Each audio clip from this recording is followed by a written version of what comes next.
शैतान चाहता है कि आप हार जाएं। शैतान चाहता है कि आप हार जाएं।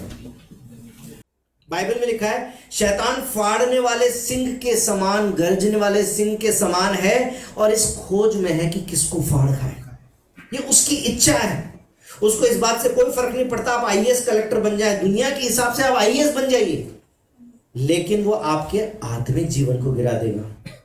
तो मैंने देखा कि शैतान कौन कौन से क्षेत्रों में गिराकर हमको हराना चाहता है।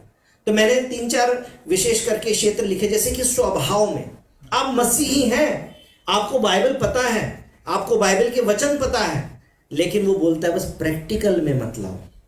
वचन तुम रखो तुम्हारे दिमाग में, तुम बाइबल को जानते हो कि क्रोध तो करो परंतु पाप मत करो, परंतु उसको अपने व्यवहारिक जीवन में मत लाना, यानी कि तुम्हारे स्वभाव में वही रिएक्शन रहे।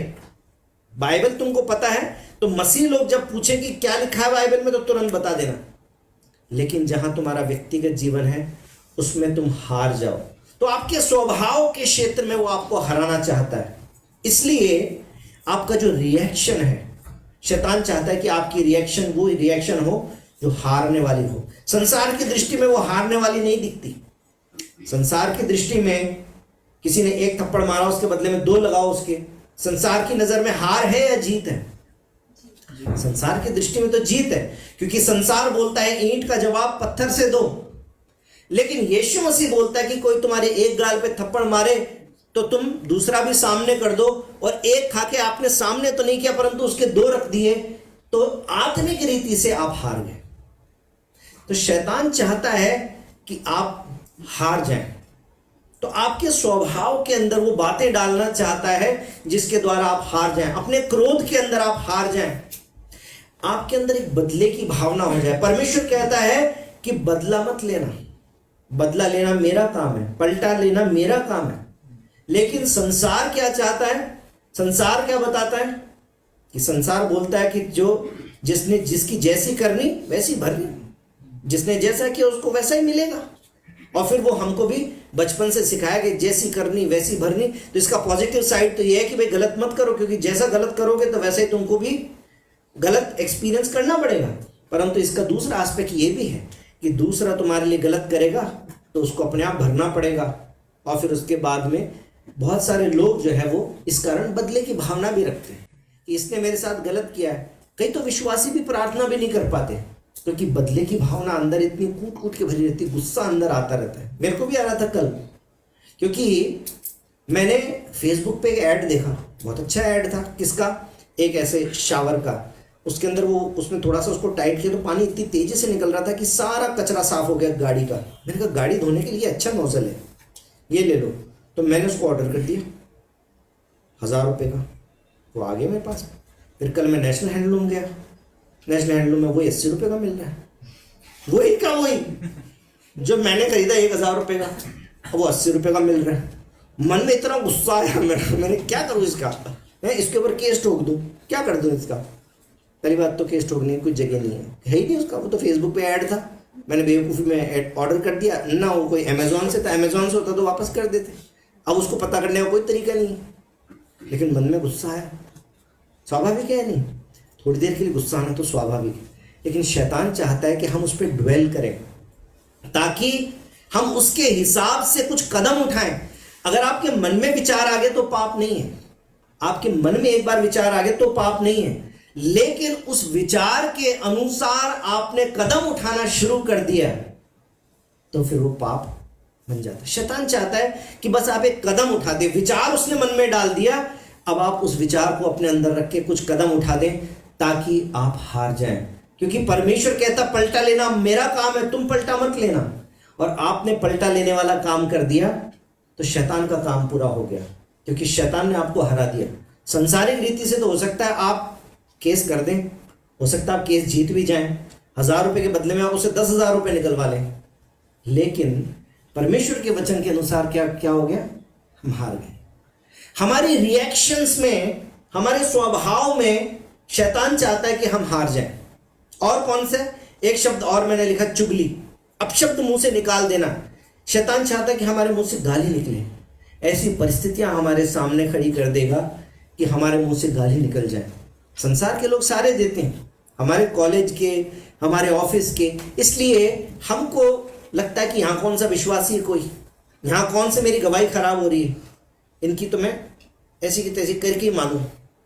बाद में घर जाएंगे तो बाइबल पढ़ेंगे, कलीसिया में जाएंगे तो हालेलुया बोलेंगे, यहाँ पे हरामखोर बोलेंगे, चर्च में हालेलुया बोलेंगे, और फिर बाद में दोनों को लगता है बैलेंस है। परमेश्वर की दृष्टि में बैलेंस नहीं है। परमेश्वर की दृष्टि मतलब, ये तो मैंने कोई गंदी गाली दी, हरामखोरी का मतलब होता है जो गलत तरीके से कमाई करके खाता है, जो उसका भाग नहीं है उसको भी ले लेता है, धोखाधड़ी करने वाला। लेकिन कहने का मतलब है कि गंदी गाली देकर कोई व्यक्ति अपने बात को जस्टिफाई कर ले, शैतान बस इतना ही चाहता है। क्या गंदी गाली देने से आपके ऊपर कुछ चिपक गया? कुछ नहीं चिपका। तो संसार की दृष्टि में आपके ऊपर कोई एक गाली देने से कौन सा कोई पुलिस केस कर देता है? आपका कुछ नहीं बिगड़ा। कोई विश्वासी के सामने आपकी गवाही भी खराब नहीं, क्योंकि कोई विश्वासी था ही नहीं वहाँ पर, तो आपको क्या लगता है बात आई गई होगी। लेकिन शैतान बस इतना ही चाहता है कि मुंह से गाली दे दो, चुगली कर दो किसी की। चुगली क्या होती है? किसी की बुराई कर दो उसके पीठ पीछे, उसके बारे में कुछ बात कर लो। एक विश्वासी के बारे में भी आपस में गलत बात करते रहे, मेरे को पता चला उनका ऐसा है, और फिर बाद में दोनों ने अरे होगा क्या पता फिर आपस में दो जनों ने बात कर ली।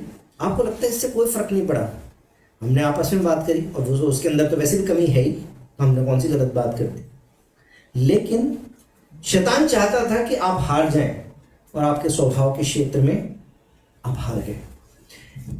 हो सकता है कि ऐसे चैलेंजेस आपके सामने भी आते होंगे। शैतान आपको स्वभाव के क्षेत्र में हराना चाहता है, परंतु परमेश्वर का वायदा है कि आपको हारने की जरूरत नहीं है, आप जीत सकते हैं। दूसरा क्षेत्र कौन सा है? दूसरा क्षेत्र है पाप और परीक्षा के क्षेत्र में, जहां पर दैनिक रूप से आत्मिक जीवन में कोई परीक्षा की घड़ी आ जाती है। जैसे जवानी के समय में बहुत सारी भावनाएं जो है वो हमारे अंदर तुलाचे मारती हैं। शैतान चाहता है आप इस क्षेत्र में हार जाएं, क्योंकि वो परीक्षा और जो पाप की बातें वो कौन लाता है? क्या परमेश्वर लाता है? बाइबल में लिखा है कि न तो परमेश्वर की परीक्षा हो सकती है पाप के द्वारा, और न परमेश्वर स्वयं पाप के द्वारा किसी की परीक्षा कर सकता। परमेश्वर एग्जाम कर सकता है, हमारा एग्जामिनेशन कर सकता है, परमेश्वर हमारी परख कर सकता है, लेकिन परमेश्वर हमको उस पाप की परख में नहीं गिराता, उस पाप की परीक्षा में नहीं गिराता जिसके गिरने के द्वारा हमसे पाप हो जाए। गलत तरीके से परीक्षा में पास हो जाएं, बस नंबर लाने। दुनिया जुगाड़ में लगी हुई, प्रांजल बता रहा था, दोस्त जाते हैं बाथरूम में, उत्तर लेके आ जाते हैं। प्रांजल के टाइम में भी ये हो रहा है, आपके टाइम में भी हो रहा था, हमारे टाइम में भी हो रहा था, हर समय। जैक पुनन ने एक बहुत सुंदर मैसेज दिया।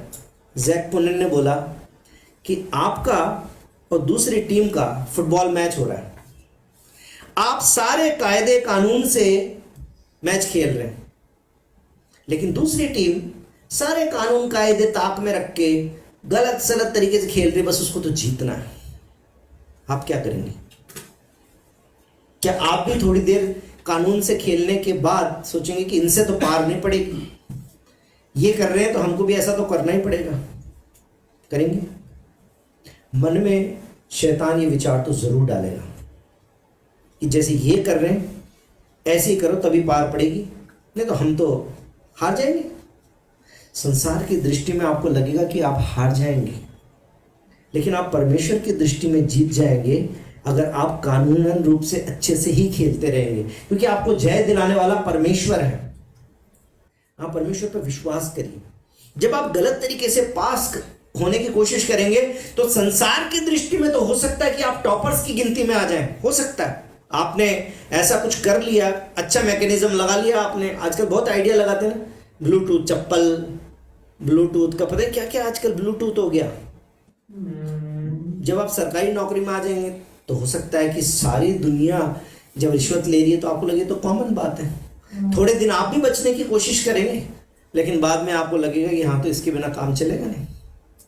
हो सकता है आप भी गिव अप कर दें, आप भी उस चीज का हिस्सा बन जाएं।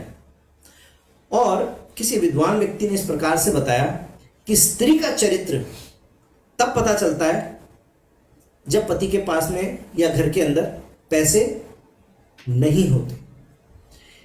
लेकिन आदमी का चरित्र तब बिगड़ना चालू हो जाता है, या तब उसका चरित्र की परीक्षा होती है जब उसके पास पैसा खूब होता है। क्योंकि आदमी जो है वो पैसे खर्च करने के गलत तरीके अपना लेता है। क्योंकि अगर ऐसा ना होता तो वेश्यावृत्ति नहीं होती। परंतु वेश्यावृत्ति क्यों है इस संसार में? क्योंकि आदमी के पास जो पैसा है वो अपनी पत्नी को छोड़कर किसी दूसरी औरत के ऊपर पैसा देके और शारीरिक सुख प्राप्त करने की कोशिश कर रहा है, इसलिए वेश्यावृत्ति है। अगर आदमी वेश्यावृत्ति ना कर रहा होता तो क्या कोई औरत वेश्यावृत्ति कर सकती थी? अगर वो करना भी चाहती तो उसको खरीदने के लिए कोई तैयार नहीं होता तो उसकी दुकान बंद हो जाती।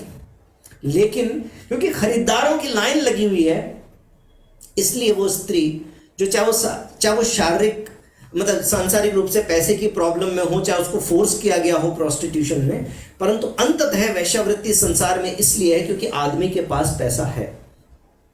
आदमी के चरित्र का पता तब चलता है जब उसके पास पैसा होता है। तो पैसे को आप किस तरीके से खर्च करते हैं, शैतान इसमें भी आपको गिराना चाहता है।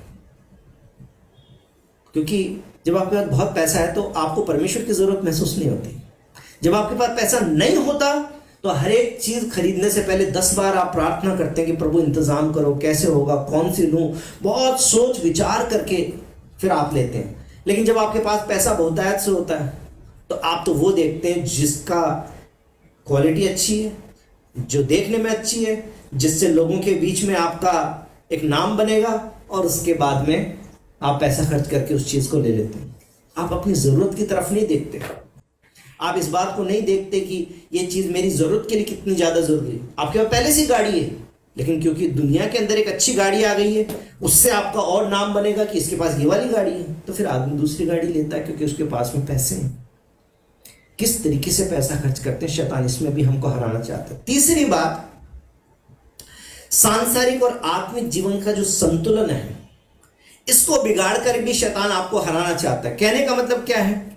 जैसे हो सकता है आपके विवाह के बारे में परमेश्वर का वचन कहता है असमान जुए में ना जुटो, यानी कि विश्वासी का अविश्वासी से क्या मेल। लेकिन शैतान क्या चाहता है? एक विश्वासी लड़की अविश्वासी लड़के के प्रेम में पड़ जाए, या विश्वासी लड़का एक अविश्वासी लड़की से प्रेम कर बैठे। बस इन दोनों के बीच में लव शुरू हो जाए, उसके बाद में शैतान का काम खत्म है। फिर शैतान को ज्यादा एक्सरसाइज करने की जरूरत नहीं पड़ती। लड़की अविश्वासी है तो आदमी को विश्वास की रेल से नीचे उतार लेगी, और अगर लड़का अविश्वासी है तो लड़की को शादी के बाद में भी उसकी पटरी से उतार ही सकता है। तो ये शैतान का तरीका है।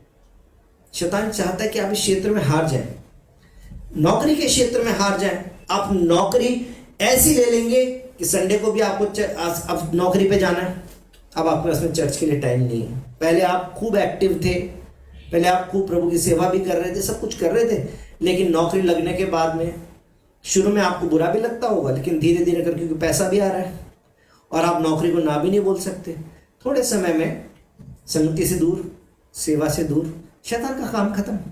वो सिर्फ आपको हराना चाहता है। उसको कोई फर्क नहीं पड़ता आप आईएएस बन जाइए, उसको कोई फर्क नहीं पड़ता आप बिना नौकरी रहिए, क्योंकि आप आईएएस बन के भी आपको पाप में गिरा देगा तो उसका काम पूरा है, और आप बिना नौकरी रह गए तो भी उसका काम पूरा है।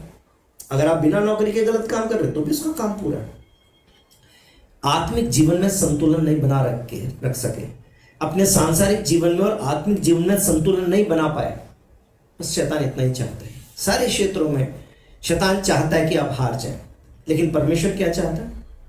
परमेश्वर हर एक क्षेत्र में चाहता है कि आप जीत जाएं।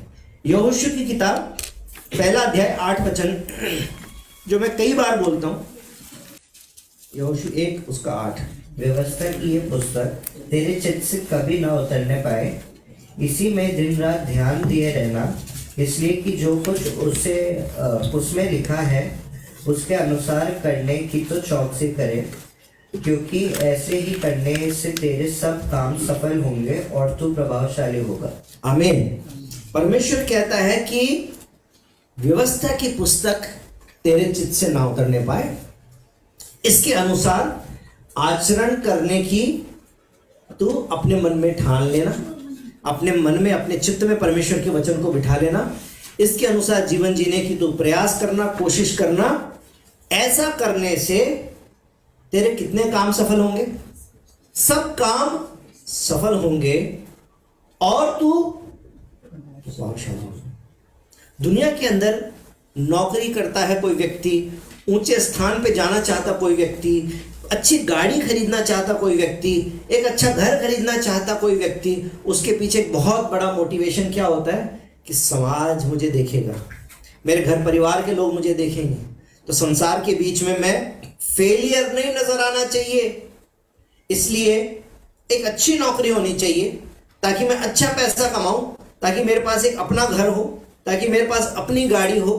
प्रभावशाली बनना चाहता है।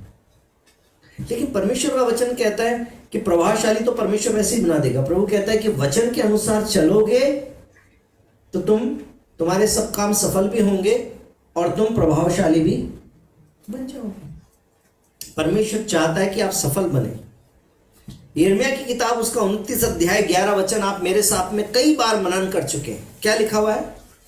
परमेश्वर कहता है कि जो कल्पनाएं मैं तुम्हारे विषय में करता हूं उन्हें मैं जानता हूं, वो हानि की नहीं है, तुम्हें हराने की नहीं है, तुम्हें जीत दिलाने की है, तुम्हें जय दिलाने की है।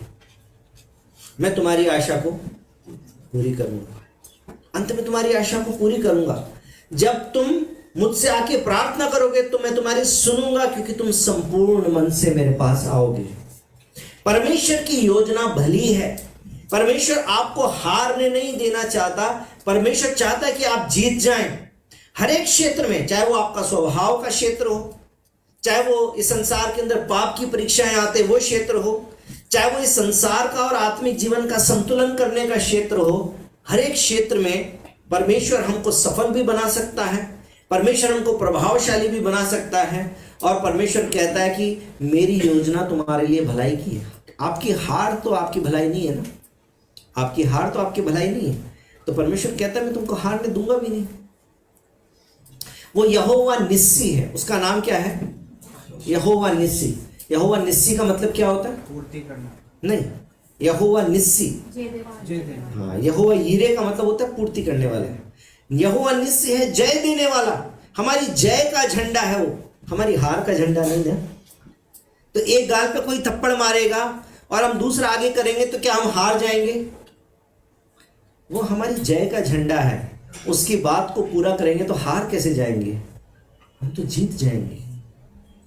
जब हमारे सारे दोस्त गलत काम कर रहे होंगे उस समय पर भी हम अगर गलत नहीं करेंगे, उनके नंबर 96 आ गए और आपके 94 ही आए, तो क्या आप हार गए? आप हारे नहीं हैं, क्योंकि बाद में जाके पता चलेगा कि आप जीत गए। संसार में हो सकता है आपको शुरू में ऐसा लगे कि आप हार रहे हैं क्योंकि लोग आपसे आगे निकल रहे हैं, लेकिन मैं बता दूं, दौड़ अनंत जीवन की है। दौड़ अनंत जीवन की है, 70-80 साल की दौड़ नहीं है। वो लोग दौड़ रहे हैं सिर्फ 70-80 साल के लिए। सोच के देखिए, एक मैराथन रेस हो रही है। कौन सी रेस हो रही है? Marathon race. आपको मालूम मैराथन क्या होती है?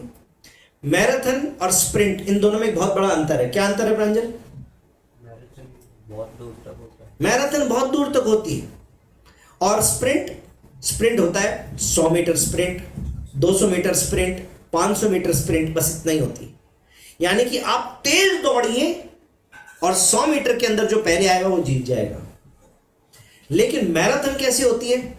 3 kilometre, 5 kilometre, 7 kilometre, 11 kilometre, 21 kilometre, ऐसे, मतलब कहने का मतलब है लंबी दौड़ होती है। मैंने भी दौड़ना शुरू किया मान लीजिए, और आप में जो सबसे अच्छा दौड़ने वाला व्यक्ति है उसने भी दौड़ना शुरू किया। दोनों एक ही स्टार्टिंग पॉइंट पे थे। दौड़ कौन सी है? मैराथन है, 3 किलोमीटर दौड़ना है। लेकिन जैसे स्टार्ट हुआ तो जवानी की ताकत है ना आपके पास में, आप तुरंत तीर के जैसे भागे। आपने सोचा 100 मीटर की दौड़ है, आप भागे तेज, मुझे आपने बहुत पीछे छोड़ दिया, परंतु मैं आराम से दौड़ता जा रहा हूं, क्योंकि मुझे मालूम है कि मुझे तो 3 किलोमीटर दौड़ना है। तो 300 मीटर के बाद में वो ऐसे कर रहा होगा और मैं आराम से दौड़ता चला जाऊंगा। तो जब 3 किलोमीटर पूरे होंगे तो कौन जीतेगा? तब मैं जीतूंगा।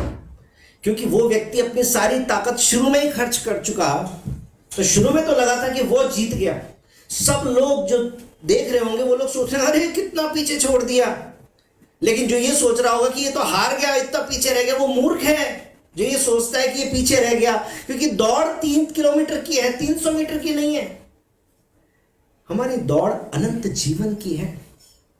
हम अनंत जीवन के लिए दौड़ रहे हैं। वो संसार के लोग 60 साल के लिए दौड़ रहे हैं। रिटायर कब हो जाते हैं? 60 साल में। और दुनिया से रिटायर कब हो जाते हैं? 80 साल में। तो वो 60 और 80 साल की दौड़ दौड़ रहे हैं, आप अनंत जीवन की दौड़ दौड़ रहे हैं। इसलिए हो सकता है कि 10 साल की दौड़ में आपको लगे कि आप पीछे रह गए। तो मूर्ख मत बनना, ये मत सोचना कि आप हार गए, क्योंकि आप मैराथन में वो स्प्रिंट लगा रहे हैं। लेकिन जीवन के सिर्फ 50 साल पूरे होने तक ही पता चल जाएगा कि वो दौड़ में पीछे रह गए आप, क्योंकि वो थक गए। और आप अपनी दौड़ में बहुत आगे निकल गए, क्योंकि आप परमेश्वर के नियमों के हिसाब से दौड़ रहे हैं। आप परमेश्वर के वायदों के हिसाब से चल रहे हैं, क्योंकि वो परमेश्वर जो कहता है कि तुम हर एक काम में सफल होगे, तुम प्रभावशाली होगे, क्योंकि तुम वचन के हिसाब से चलते हो। बोले यीशु मसीह की जय। मेरे साथ में एक किताब, एक याकूब की किताब में आ जाइए। थोड़ा सा मनन और कर लें और उसके बाद में बंद कर देता हूं, क्योंकि वहां पर भी एक वायदा परमेश्वर ने किया। याकूब की किताब, उसका 4 अध्याय,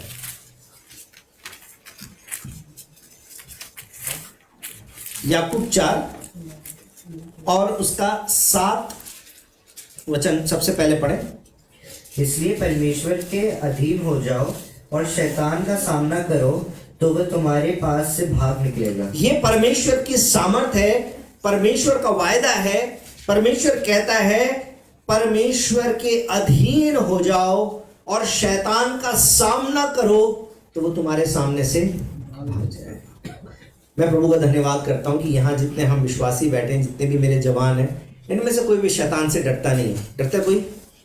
नहीं डरते, क्योंकि आपको मालूम है, आप बोलेंगे यीशु के नाम से, तो वो थरथरा के कांप के भाग के चला जाएगा। दुष्ट आत्मा शैतान, उसकी कीमत कुछ भी नहीं, उसकी ताकत कुछ भी नहीं। मैं प्रभु का धन्यवाद करता हूँ आप शैतान से नहीं डरते। लेकिन शैतान हमेशा प्रकट रूप में काम नहीं करता। जब किसी में दुष्ट आत्मा आती है तब तो आपको प्रकट रूप में दिखता है, क्योंकि वो जमीन पे चक्कर काट रहा होता है, वो गिरा हुआ होता है, वो अलग आवाज में बोल रहा होता है, थोड़ा डरावना लगता है उस समय। लेकिन शैतान बहुत बार पीछे से काम करता है। जो आपसे लड़ रहा है, उस लड़ने वाले के पीछे शैतान है। तो वो आपसे इसलिए लड़ रहा है क्योंकि शैतान ने उसको आपसे लड़ने के लिए तैयार कर दिया। लेकिन अगर आप उस व्यक्ति को देखेंगे तो हो सकता है आपको लड़ाई करने का मन कर जाए कि ये इसने मेरे को ऐसे कैसे बोल दिया, ये मेरे साथ ऐसे कैसे कर रहा है, गलती इसके ऊपर से मेरे ऊपर चढ़ा जा रहा है। लेकिन अगर आप समझ जाएंगे कि ये नहीं कर रहा, इसके पीछे शैतान है जो इससे ये करवा रहा है, फिर आपको दिक्कत नहीं होगी, क्योंकि आपको पता चल जाए बैकग्राउंड में तू कर रहा है काम, तो फिर मैं तो हारूंगा नहीं। क्योंकि वो चाहता है कि मैं लड़ लूँ, वो चाहता है कि मैं गाली दे दूँ, लेकिन मुझे पता चल गया पीछे ये है, तो फिर मैं जब गाली नहीं दूंगा, मैं लड़ूंगा नहीं, तो कौन हारा? शैतान हारा। बाइबल कहते हैं कि परमेश्वर के अधीन हो जाओ, और उससे पहले एक वर्ड लिखा है इसलिए। जब मैंने कहा था आपको, जब लिखा हो इसलिए, तो आपको पूछना चाहिए किस लिए। तो किस लिए कहां से लिखा है? पहले वचन से, 4 अध्याय के पहले वचन से जब आप पढ़ना शुरू करते हैं तो वहां पर लिखा हुआ है कि संसार से मित्रता करना ये परमेश्वर से बैर रखने के समान है। और संसार की मित्रता का मतलब क्या है? बहुत सारे नाम यहां पर लिखा हुआ है, भोग विलास लिखा हुआ है, व्यभिचारिणी लिखा हुआ है, और ये सारी बातें लिखी है। परमेश्वर का वचन कहता है कि जो कोई संसार का मित्र होना चाहता है, 4 वचन में लिखा है, अतः जो कोई संसार का मित्र होना चाहता है वह अपने आप को परमेश्वर का बैरी बनाता है।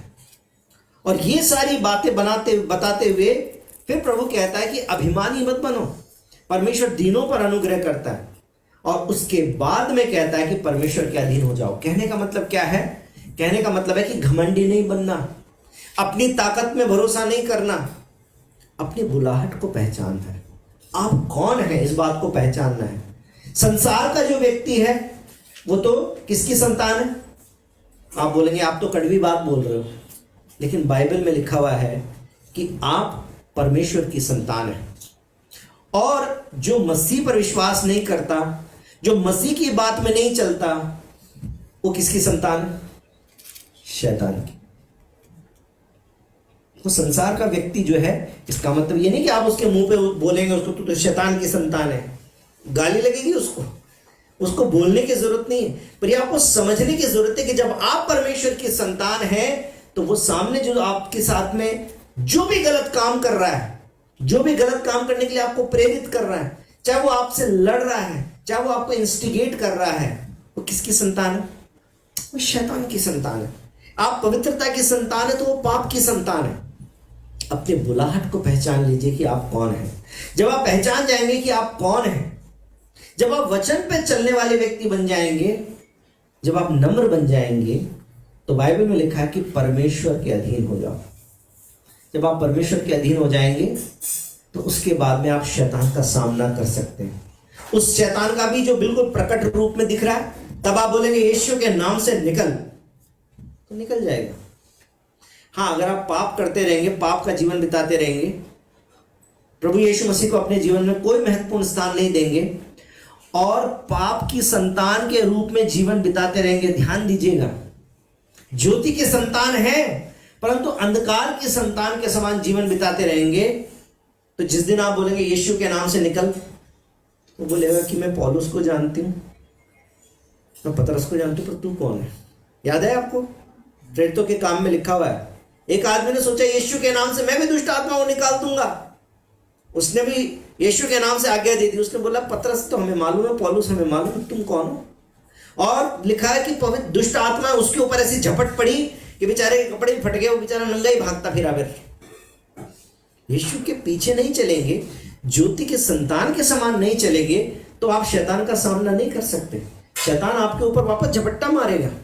लेकिन यदि आप यीशु की संतान के रूप में जीवन बिताएंगे, वचन के अनुसार जीवन जिएंगे, वचन को अपने चित्त में बिठा के रखेंगे, तो परमेश्वर कहता है फिर तुम शैतान का सामना करोगे तो क्या होगा? कौन भागेगा, आप या शैतान? बाइबल में साफ साफ लिखा हुआ है शैतान का सामना करो तो वो तुम्हारे पास से भाग निकलेगा। अपनी बुलाहट को पहचान लीजिए। आप छोटे मोटे लोग नहीं हैं, आप परमेश्वर की संतान हैं, आप पवित्रता की संतान हैं, आप ज्योति की संतान हैं, आप परमेश्वर के लोग हैं, आप परमेश्वर के वचन के अनुसार जीवन बिताने वाले लोग हैं। परमेश्वर चाहता है कि आप जीत जाएं, शैतान चाहता है कि आप हार जाएं। बीच में आप खड़े, क्योंकि शैतान अंधकार में आपको खींचना चाहता है, परमेश्वर आपको ज्योति में लेके चलना चाहता है। चलना आपको है। आप शैतान की तरफ में झुक जाएंगे तो आप शैतान की तरफ में गिर जाएंगे, आप हार जाएंगे। लेकिन यदि आप परमेश्वर का हाथ थाम लेंगे तो परमेश्वर आपको गिरने नहीं देगा, परमेश्वर आपको हारने नहीं देगा। परमेश्वर कहता है मैं तुम्हारी आशा को पूरी करूंगा। परमेश्वर कहता है कि तुम मेरे अधीन हो जाओ, तो शैतान तुम्हारे सामने से भाग जाएगा। जब आपको हराने वाला ही भाग जाएगा तो हार तो भाग ही जाएगी, क्योंकि जब शैतान ही नहीं है तो शैतान की चालें कहाँ रह जाएंगी। परमेश्वर का वचन और हमारे प्रभु यीशु का नाम शैतान के बड़े से बड़े गढ़ों को उठा देने में सामर्थ्य है। बोलो यीशु मसीह की जय।